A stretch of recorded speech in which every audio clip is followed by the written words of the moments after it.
जी अस्सलाम वालेकुम। आज की इस वीडियो के अंदर हम लोग पढ़ेंगे आर्टिकल 114 जिसका नाम है स्टॉपल, जो कि गिवन है कानून शहादत ऑर्डिनेंस के अंदर।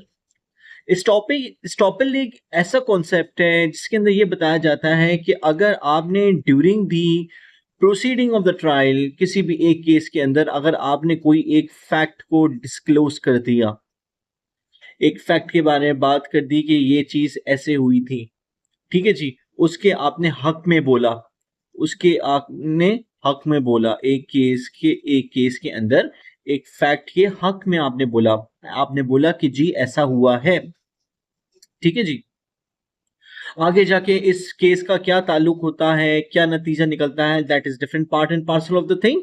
But the fact which you deposed in the first case, you can not deny the same fact in another case.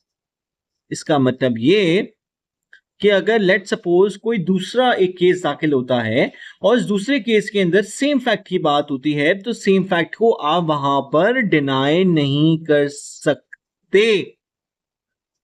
ये है हमारे पास इस टॉपिक कॉन्सेप्ट के, ये प्रोटेक्ट करती है पार्टीज को कि एडवर्स और कंट्राडिक्ट वर्जन हमारे पास ना आ जाए, कि एक दफा आप यहां पे बोल रहे हो कि ऐसा फैक्ट हुआ है और दूसरा फैक्ट, वही फैक्ट जो है वो दूसरी जगह पे जाके बताते हो कि वहां पे ऐसा नहीं हुआ।